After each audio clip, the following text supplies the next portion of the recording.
You're tuned in to the MtG Cable cast, where they cover Magic, the Gathering Finance. All right? You don't know about it? You're tuned in right now and get ready to learn some shit. Buckle your seat belts and light a blunt and get ready for the MtG Cable cast. Starring Reptar and Thirsty, them onion head motherfuckers. All right, guys, welcome to the newest episode of the Cabal Cast. For this week's episode, it's part 1 of 2 on a topic that we cover somewhat regularly, and that is alternate printings of cards, chase cards, showcase, whatever you want to call them, invocations, masterpieces, all down the line. That's basically what we're going to look at. We talk about them a lot, and what we wanted to do was basically take a look at... We talk about the trends of these cards. Let's dive into what's actually going on with them and why we think that is. So the way we've structured the 2 episodes, this week each of us picked 2 insert type things or alternate prints without telling the other what they were. And next week we're both going to cover Modern Horizons 2 because there's a million different versions of cards in that set. So MH2 is excluded from this episode. Yes. It's just everything else. Yep. So take it away. Without further ado. So, it took me a little while to kind of come up with what I wanted to talk about here because I had to really define variants for myself. And the way I look at this is I wanted to look at variants that I do not consider set variants, meaning the Art Deco treatment in Streets of New Capenna. That is something interesting that WotC did with the set. So that kind of stuff I kicked out. So I was just looking at purely supplemental variants and things that appear in and around a set. And a really good example of this is the first one I want to talk about, which is the Zendikar Rising Expeditions. And these are different than the first set because they are non-foil, so they're easier to move and recognize. And with the easier to determine art, it makes things so much easier for players, vendors, and spectators compared to the original Expeditions, which were hell on wheels to identify. The color palettes were extremely similar among the land types, so all your red-green lands basically look the same. And these are a great card pool for Commander. It's 15 fewer cards overall. The shock lands and Battle for Zendikar lands were removed, and some of the duds that were in Oath of the Gatewatch were replaced with better utility lands like Valakut, which I consider utility, or things like Prismatic Vista, you know, the new fetch land on the block. Grove above the Burned Willows, Creeping Tarpit, and Celestial Colonnade also kind of round out that swap. Now, these were external to the main set, which is why I actually really liked them. These were a buy-a-box promo and only located within collector's boosters. So you're not going to see them in draft. You're not going to see them... Well, you will see them in regular play. Draft is the big one. Yeah. And it allows players to have a more uniform experience when playing with the set overall. And to me, this kind of exemplifies really what I like to see in variants like this, where you're not going to pick a style and do something intra-set like that Art Deco. You want to do something interesting and unique, so you move things up to the buy-a-box location, or just the collector's boosters, or just the set boosters. Something to kind of give way now for the drafters, for people who want to have a uniform experience. Granted, when we had the original Expeditions, Invocations, and Masterpieces, Collector's Boosters, and the difference between set and draft weren't really there. The buy-a-box promo option was, however. WotC just decided, fuck limited, and allowed people to play Monocrypt at pre-release events. Shit went off the rails. Yeah. And as far as a look for these go, the cards that I really like are actually some of the most flat cards, which is a little interesting. And it's the 5 Battle Bond lands that are in the set. Everything else on this list is just juiced already for constructed play, because you have all 10 fetch lands in here, and you have all 5 Scars of Mirrodin fast lands. Then you have Ancient Tomb, Cavern of Souls, and I mentioned Colonnade and Creeping Tar Pit as your creature lands. Grove of the Burn Willows was already on the downslope, so what's the rest of this about? Prismatic Vista, Strip Mine, Valakut Wasteland, and then the 5 Battle Bond lands. The reason that I liked these when I wrote this is because the only printing they had at the time was this version. It was the full art version, as the Expedition was the only way to get it outside of Battle Bond. And if we take a look at all 5, generally speaking, they're pretty flat, which is something that I didn't actually expect looking at these, but we do see bumps every couple of years, basically, on the dot. Sea of Clouds sees a bump in April of 2021 and 2022. Morphic Pools just kind of floats around depending on what's coming out in the Dimir suite.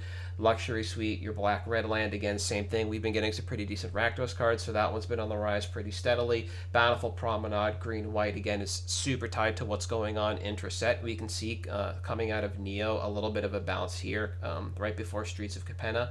And then Spire Garden, a red-green land, is not quite a rope, its new floor was $17 after people stopped caring about Zendikar when Time Spiral came out, and we're still sitting on 18.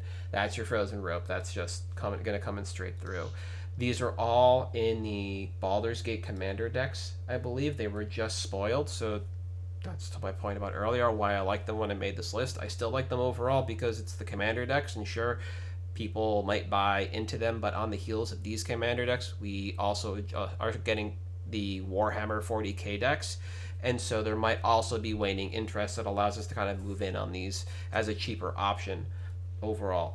Right now, the Baldur's Gate lands do look a little better from an aesthetic standpoint of what a regular land looks like, so that kind of leaves us with the mystique of the Expedition border, and that's going to be something that I'm going to continue to like in the future. It's a pretty cheap and flashy way to upgrade your deck when you consider the market on some of these. I'll pull up Morphic Pools, for instance. The market is $32 and the Battle Bond version is about $28. So it's a really narrow difference right now, and it makes it very easy for people to have this kind of unique and distinct treatment for their lands compared to the original Expeditions that are already gone, and the Battle Bond lands weren't in there. But also just something that's very attainable. Yeah, I think the interesting thing, and I didn't even realize that I did this as well in mine, which we'll get to, is I picked the supplemental additional product. I didn't pick the stuff that was in the set. I think that one's going to be really interesting to see because, Masterpieces and Invocation started a couple years before we had collector boosters and, Ikoria introduced all these different versions of cards. So that may be an episode down the line for those of you listening. I think it's really interesting. I prefer when they do the products like this, when it's not just a version of the card in the set, when it is an additional, here's access to a card that may be getting a little bit pricey, like a Blackleaf Cliffs, for example. You can't play it in standard, but it's kind of in a standard print run, just not in the same quantity. Mm-hmm. And I think if we're going to reprint everything into the ground, I much prefer personally things like this rather than collector boosters, or God forbid we get VIP boosters again with the next Double Master set and have to deal with that debacle all over. Yeah. But the interesting thing that you touch on, and I think is really important, is how many of those lands are tied to other releases. When you talk about a Dimir land and the overall value being tied to Dimir cards, it goes to exemplify that, Commander kind of drives a lot of these products. When you want to talk about your masterpieces and stuff like that, I would hazard a guess there are way more people that put, Expedition Verdant Catacombs in their EDH decks than do in their Modern and Legacy decks. Just because that's what I've seen, and I would imagine that tends to be the case. Because don't get me wrong, people obviously pimp those decks out, but I don't think they're using these supplemental products as much. Yeah. You also only need the one, so it's easier overall. You can move that money around elsewhere. Yeah. Yeah, exactly. And you know what? If I need 4 Verdant Catacomb Expeditions, then maybe I can foil out Modern if I want to. But right now I've got them in 4 different EDH decks, that kind of thing.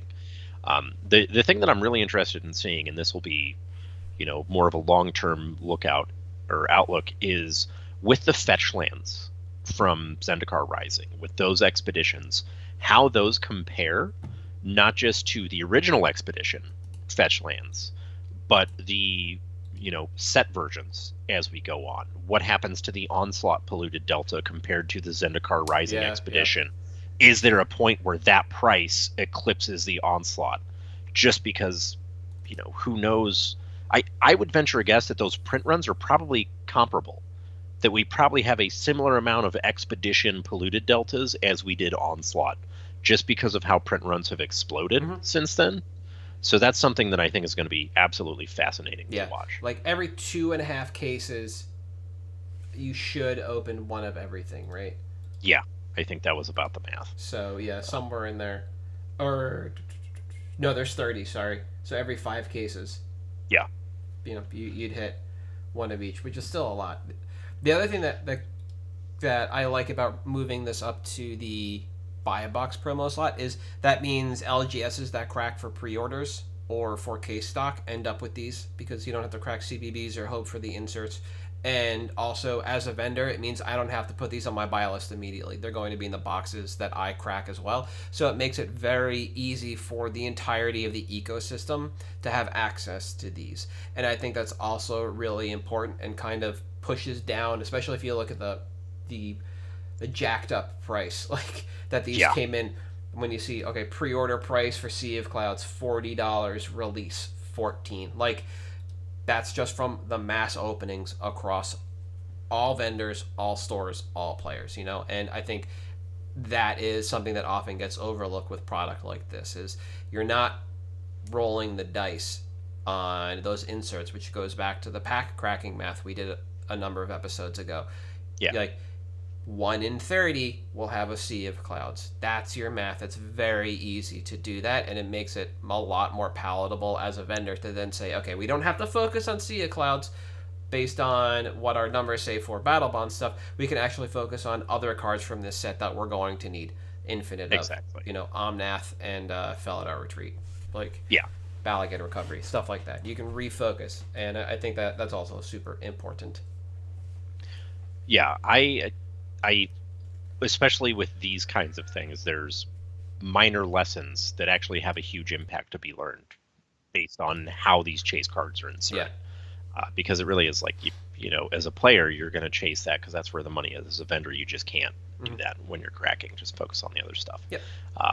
So mine that I picked, I went almost all the way back to the beginning with what I think is the most heinous alternate printings we have ever had in the history of Magic. I'm not talking about the Dragon Con promo 3D hologram Dragon Whelp. I think that thing's amazing.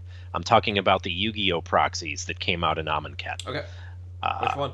All of them? So there's 2 in particular that I wanted to look at for trending, and that was Divert and Dark Ritual.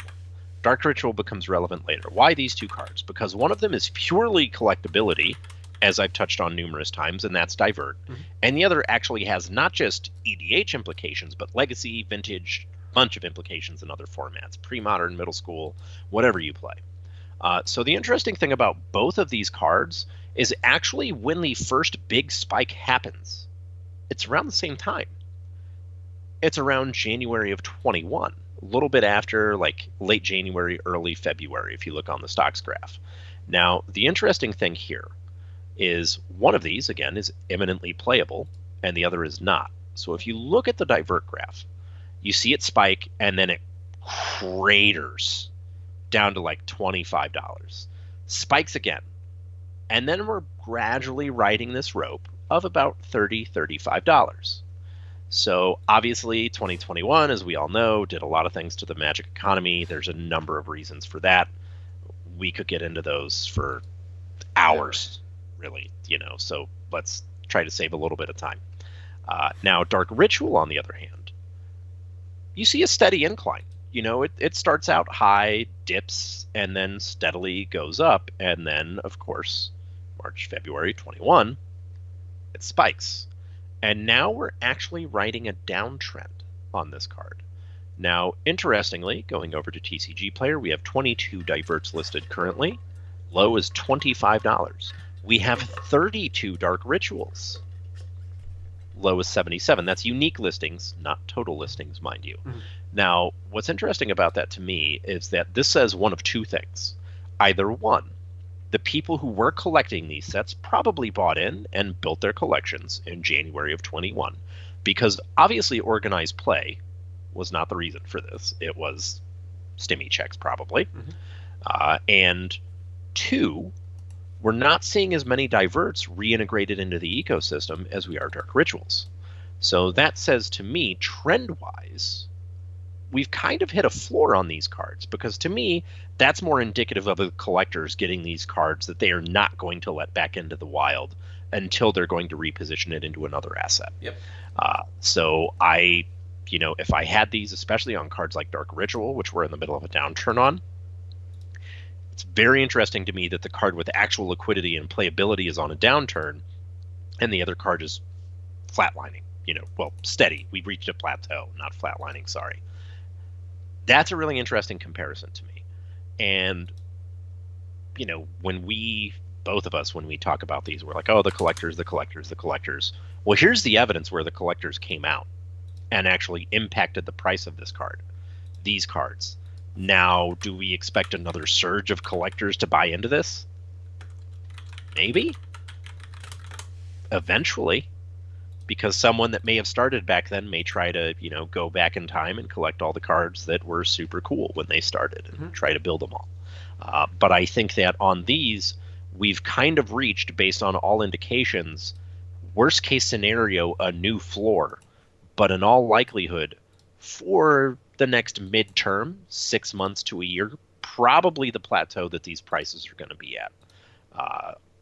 To me, just based on supply, liquidity, looking at, last sales on Dark Ritual, we have 5.9 and 4.24. That's a couple weeks between the two. That says these aren't very liquid. Whereas you look at Divert, 4.18 was the last sale, literally 1 month ago from when we're recording this episode. So there is no liquidity there. Which, again, purely indicative of the collector mindset that's where these cards are disappearing to. So at least in this case, we can kind of see that the trend that we'd predicted on here is what's happening to these cards. Yeah, it's interesting. I keep forgetting about these, every single one of them, besides Doomsday and Mind Twist. And I remember about Mind Twist because that art is hilarious. Yes. And Doomsday because it's just a pet. Like, Doomsday is a deck I always threaten to have a good time with. Yeah. And I honestly think the art for that one is one of the best in the set. So I never keep an eye on these. So whenever we get a chance to go back and actually take a look, I really like it because it does speak to the fact that, like, yeah, these things were absolute clunkers, but at the end of the day, they are worth a lot more than what people thought they were going to be. Yeah. Interestingly, the two least valuable of these, not Divert, Diabolic Edict and Threads of Disloyalty. Threads makes sense because that was a modern playable when Goyf was all over. Yeah. And Twin was a deck, and I don't understand why Edict. The reason I think Edict is the most affordable is probably because of the Old Border FNM promo. Yeah, but I guess people might not play enough Paper Pauper. Yeah, that's probably. Or Edict fell out of the format because it had a price for a while. One, because EDH was a great removal spell way back at the beginning of the format, and then I guess Pauper was a driver for Mono Black Control, which was pushing Oubliette. Yeah. And if nobody's playing it, then there's nothing else to go with. So, for me, the second idea that I had actually turned into more of a theme, and it's one I dislike, and it's Inset Universes Beyond. So this is the Godzilla, Dracula, whatever ideas. And you might think, well, halt. The Dracula stuff lines up with Innistrad. That was the alternative treatment. It was one of the alternative treatments. one of them.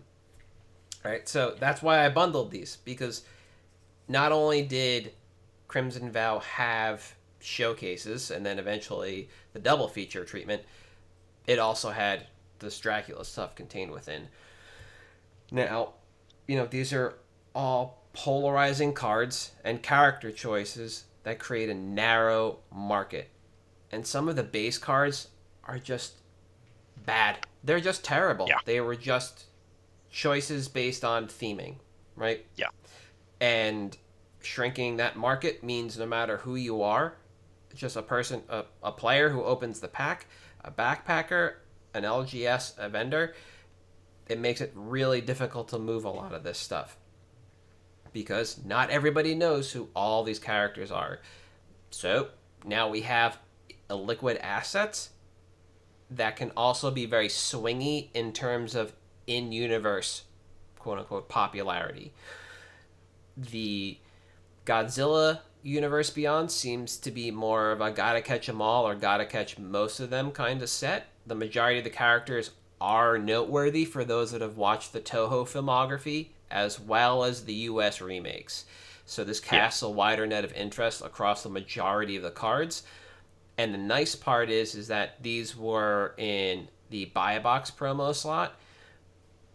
So cool, you extrapolate up, but these were also in the draft booster slot, which is not something I was super fond of seeing. As mentioned earlier, because now you have that disparate art thing going on where not everybody knows what everything does. And even in Ikoria, you could still have the comic treatment and the Godzilla treatment on some of these cards. The Dracula Universes Beyond, this seems to be buy the few you want. So this leaves more cards on the outside, possibly holding a premium, only because it's part of the Universes Beyond. Like, I didn't realize there were several Van Helsing cards that were more than just Van Helsing by name. So they're going to hold a premium because of that, rather than actually being a useful card. Yeah. There are fewer familiar characters for those that have digested Dracula-related content from pop culture. So, like Renfield didn't make a lot of the movie references. Van Helsing isn't always immediately tied to Dracula. Whoever Thalia was not immediately tied to Dracula outside of the book. The Three Sisters, etc. These are all like various pieces of Dracula pop culture that kind of come into one, which speaks to kind of a bad choice for an IP overall to use in here. And as I mentioned, this is, again, in the main set, and it forces players to interact with additional unfamiliar art and looks. Now, that being said, we've talked about the Godzilla stuff before. You picked the Godzilla treatment a while ago, and I agreed with that, and I still do. And of these two universes beyond, and probably the majority of them going forward, when they do things like this, where they add this internal set treatment for seemingly no good reason, I'm going to like the Godzilla stuff. I think it casts the widest net overall. It has some of the most iconic characters from the universes beyond that they've chosen to place in the set. And I think if you're looking at the characters overall, you really only need to focus on 1, 2, 3, 4, 5 unique cards, and then however many Godzilla cards you want. So that's almost like a third to a quarter of all the Godzilla treatments gets you main characters. It gets you Mothra, it gets you Ghidorah, it gets you Rodan, and then Mechagodzilla, and then there's like 4 or 5 different Godzillas that you can get. Yeah. If you like Caesar instead of Kong, cool, you can get Caesar. If you think Baby Godzilla didn't jump the shark, that's in there for you too, right? The price on these, again, though, is kind of crappy. A lot of them are just ropes, and I think you picked them right before they took a jump, which was great. So people who got in around them then have seen a bump, but from there we've been flat overall. And I think the only one that's really going to see a faster amount of growth than the others is Mothra, because it's part of a combo engine for EDH, because you place flying counters on things and you can do weird stuff with that and go make something infinitely large. But I believe the rest of these will begin to hold a premium for a collector level asset. And For what it's worth, when I say Mecha Godzilla, I want to be clear. I mean the Japanese promo Mecha Godzilla, not the hangerback walker Yeah. from the Secret Lair. Those are detached. Those are unrelated. It's just, if you want to Bob Ross it, a happy accident. Yeah. I think one of the most telling things about the Godzilla collectability compared to some of the others, obviously, personally, I like the Dracula treatment because it's one of my favorite novels ever, the Mina Harker choice, whatever. Of course, everyone remembers when Ikoria came out, and it came out, Space Godzilla is going to be called Death Corona. Mm-hmm. It was a huge deal. The card was like $100 for a little bit.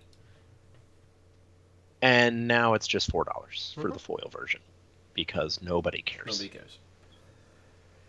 And I think the Godzilla ones especially are a great experiment in universes beyond and in their financial value, because as we touched on in the episode where we talked about pop culture and its influences on Magic, and we touched on, hey, look, here's the Toho Filmverse and what they're doing over the next couple of years. Pay attention to these.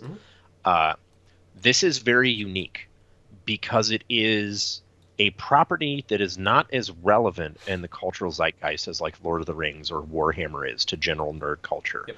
This is a whole separate, like, kaiju is its own thing, completely separate from Magic. I think it has universal collectability.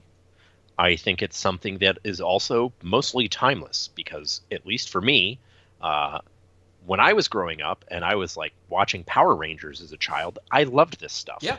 And I've grown less fond of it as time has gone on. But you know what they're still making new series of and exposing new people to? Power Rangers and kaiju. And as long as we can get more players in Magic, there is the possibility that the Godzilla cards can grow. Mm-hmm. I don't think that's the case with the Dracula treatment in Innistrad. Not to mention you had the Castlevania art guy do Sorin. So inside set as a different treatment. And I think that actually speaks against, there's a point against the Dracula treatment. Yeah. Right? And not just that, it was the same cards that got the Dracula treatment got the other alternative treatment. Because let's not forget, there were alternative comic book treatments in Ikoria. Yes. Not all of the cards that got those also got the Godzilla treatment. That is correct. I believe. So the legendary ones like Gyruda and stuff like that did, but the smaller ones like Poliwag Symbiote didn't, as far as I know, get the comic book treatment. They got the baby Godzilla treatment. I think almost everything with Mutate might have actually, I think that's how they might have done it. It was everything that had Mutate got a comic book treatment because like the Parakeet or whatever it's called got the comic book treatment.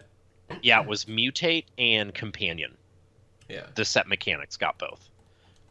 If they got a Godzilla treatment, they also got the other treatment, Gyruda, for example. Which I think is interesting because, like you said, it's in set. Not only that, Ikoria was kind of like the start of collector boosters. We weren't really sure what those products were going to be like, how it was going to affect the market, and it was affected by COVID. So we have that as well. Yeah. In a somewhat different direction, my other pick that I wanted to look at, and boy, am I sad I was wrong on this one, was the Mystical Archives Japanese alt art. So these were still a supplemental product. Yes. They were supplemental to the set. They were not of cards that appeared in the set. The two that I chose to look at were Dark Ritual and Channel as my examples. Dark Ritual because it's a literal apples to apples comparison of the Invocation Dark Ritual, at least in terms of what the card does. Looking at the stocks graph, boy, it looks a whole lot like a Rob Alexander dual land. It's super flat. It's Scrubland, Savannah, the replaced Badlands art, it's a plateau. It's nothing. Yep. Channel, similarly, nothing. Not a thing going on with these. Really? Now, interestingly, the supplies of these cards on TCG Player still pretty low. We have Dark Ritual currently 36 unique listings, low as $20. Channel, 43 listings. Low is 24, which is interesting to me because Channel is less playable than is Dark Ritual. Also interesting as a side note, the customers also purchased on these cards almost all Godzilla cards.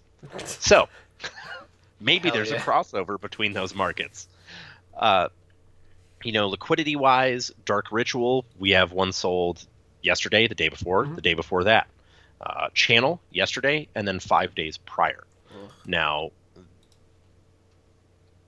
looking at this, what this tells me is two things. One, production had clearly ramped up at this point. We'd kind of gotten out of the COVID, production. This was one of the sets where they were like mostly recovered, or at least weren't in it as bad as they were with Ikoria and some of the other sets. Also, this is full-blown collector booster time. There's no reason. We have set boosters, draft boosters. Just buy the collector boosters, get the cards you want.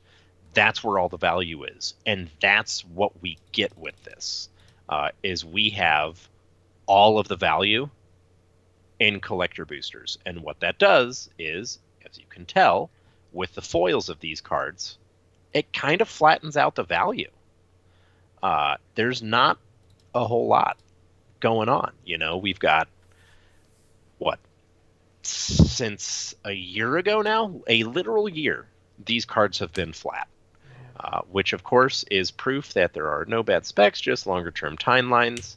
Now, the really interesting thing about these two cards is if you look at the very beginning of the price chart on stocks, Dark Ritual craters almost immediately. Channel has a very slow decline before it hits what we now see as the floor of that $25-$30 range. To me, just based on legality of the cards, cube. Yeah. Channel's a cube card, and people were getting this card for their cube. Now, that is something that when we talked about the original masterpieces and talked about like Paradox Engine and stuff, we said, this card's fine to pick up after the EDH banning because it's still a cube card. So this, to me, is evidence that, hey, cube actually can have an impact on some of these alternative printings. Some of them can be a little bit more desirable or financially viable because people are playing it in their cube. And that, to me, is a lesson I probably, abstractly, obviously, you understand, cube has some influence because I sell cards to people that they're getting for their cube all the time at booths. I do it in store. But actually seeing it impact the financial viability of a card that's legal basically nowhere outside of collectors and cube. Well, there's clear evidence because Dark Ritual is very much a constructed playable card and does see play in constructed and EDH. Channel, it's just cube. Yeah. The other thing that I take away from this is obviously, if you want to park your money anywhere, do it in the reserve list because these alternative versions of cards are not great. No, it's weird. So I did a little bit of filtering on the mystical archives cards, and there's a huge glut between 40 and 20, and it's just all these cards that are highly playable in Modern and EDH are just sitting right here, and it's almost like people just don't want foreign cards in their EDH decks, even when they're staples. Like Chaos Warp is a $34 market foil. Oops. The only one that I have seen, I will say, the only one I've seen move a lot is Lightning Bolt. Yeah. Because it's Lightning Bolt. There's a million promo versions of the card. I can have 12 different decks, and it's literally a different version of the card in every single one of them. Yeah, I'm not surprised that Demonic is still number 1, but that Time Warp is still number 2. But I think that just speaks to the fact that standard environment that was basically digital only still had the opportunity to warp the physical card based market, because there's no way Time Warp is $100 mystical archive card when Teferi's Protection is only $60. And Counterspell 46. These are all foil numbers. Right? It kind of blows my mind that this stuff is still so stagnant. Yeah. Man, even C'est la vie. Yep, even Bolt is super flat. These are all super flat. Like nobody Yeah, just cares. I never would have guessed. Yeah, man, I'm kind of glad I didn't open any of this set. It just seems even the regular set just seems like an absolute dumpster fire. Like we're worried about Streets of New Capenna and how difficult that set's been to not speculate on, but just like assess. It just seems like it was opened and now nobody cares. Like nobody just cares about Streets. Like Card Kingdom was sold out of hearses, and I find that really hard to believe when there are like 4 cards in the set that matter, and that's one of them. Like you sell out like 2 weeks into the set, and then buy back in and sell out immediately for a standard format that nobody's playing. Nobody's playing this format. It's pioneer movement, I guess. But... Yeah, it is. So with Hearse, it is a pioneer card. The Ledger Shredder decks are starting to run Hearse, and it is very, very good. Yeah, but this is a standard set. I can't imagine. I know. It's that pioneer the format is running vendors like a vendor like Card Kingdom and even TCG large vendors out of quantity unless the set just wasn't opened like we expected it to be. Oh, speaking personally, there's a couple stores I know that opened more than their normal product because of the triomes. Yep. Which is, Capenna is going to be an interesting case study in set power level because there's a lot of cards in there, Ledger Shredder, for example, that are just impacting every single format. So that one will be very interesting to see. Yeah, I think the set evens out over time, but right now it just seems like it's under opened, or maybe just people are holding on to things unnecessarily. And I shouldn't say people there, like vendors are holding on unnecessarily, but we'll see. Yeah. Time will tell on that one. But anything else for this week? That's it for me for part 1. Yep. And then we'll spend all next episode talking about Modern Horizons 2 and our picks. So, until next week, we are at MtG Cabalcast on Twitter, Patreon, Facebook, and YouTube. The audio version of this podcast should be up anywhere where you can listen to a podcast. I am at Halt I Am Reptar on Twitter. If you want to talk, you are at Thirsty Sizzler. And we'll see you next week.